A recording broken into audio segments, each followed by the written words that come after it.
자, 유명원 전 세무그룹의 회장의 장남이죠. 대균 씨, 그리고 도피 조력자 박수견 씨가 검거됐는데요. 자, 기자 연결해 좀 더 자세한 내용을 좀 알아보도록 하겠습니다. 네, 자. 김수진 기자. 네, 경찰이 오늘 오후 7시쯤 유병원 씨의 장남 유대균 씨를 검거했습니다. 검거된 장소는 용인 상현동에 있는 오피스텔인데요. 이때 이미 자수한 구원파 신도 신엄마의 딸 박수경 씨도 함께 붙잡혔습니다. 인천지방경찰청 광역수사대 경찰관들이 이들을 검거해서 현재 인천지검으로 압송을 했습니다. 이들은 9시 반쯤에 인천지방경찰청 광역수사대에 도착해서 조사를 받았는데요. 조사를 받기 전에 기자들의 질문에 특별한 대답은 하지 않았습니다. 다만 유대균 씨는 심경을 묻는 취재진의 말에 부모가 죽었는데 자식으로서 마음이 어떻겠냐고 말을 했습니다.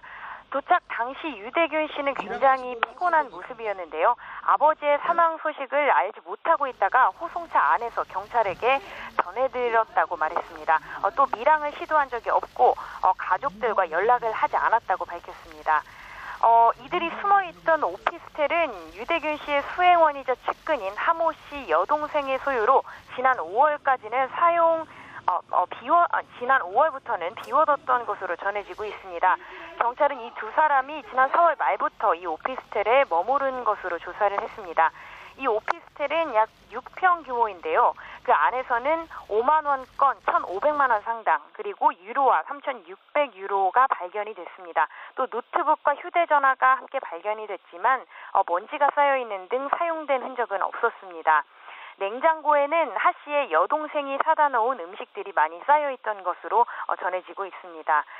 경찰은 이 오피스텔이 5월부터 비어있는 오피스텔로 파악을 했는데 수도와 전기요금이 계속해서 청구가 되는 사실에 주목을 하고 지켜보다가 급습을 한 것으로 전해졌습니다. 그리고 유대균 씨가 안에 있다는 사실을 알고 1시간 정도 유대균 씨를 설득한 끝에 검거 작업을 마무리를 한 겁니다. 네, 그 유병원 씨로 추정이 되는 그 시신이 지난 6월 10일 전남 송치제 인근 매실밭에서 발견이 됐고 국가수의 정밀 감식을 통해 유병원 씨의 시신이 확실하다 이렇게 발표가 된 지 하루도 안 돼서 검거가 된 겁니다. 예, 자, 김 기자, 그동안 유 씨 행적 별로 알려진 게 없지 않았습니까? 예, 그렇습니다. 유병원 씨의 행적은 간간히 알려졌었는데 유대균 씨의 행적은 사실상 감감무소식이었습니다.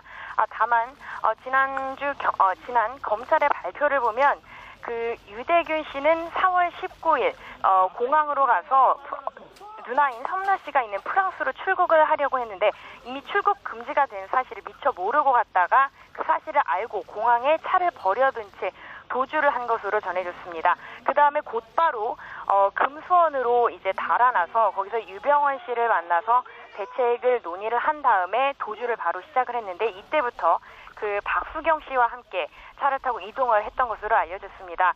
그 이후의 행적은 정확히 파악이 되지 않았는데 오늘 유대균 씨가 그 경찰에 출석을 해서 기자들에게 그동안 어디 있었냐는 질문에 수원에 있었다고 답을 했습니다. 지금 검찰은 이 부분에 대해서 그동안의 도주 경로가 어떻게 되는지 집중 추궁을 하고 있는 상황입니다. 예, 지금까지 검거 작전 관련해서 김수진 기자의 전화 연결해서 들어봤습니다. 네. 자.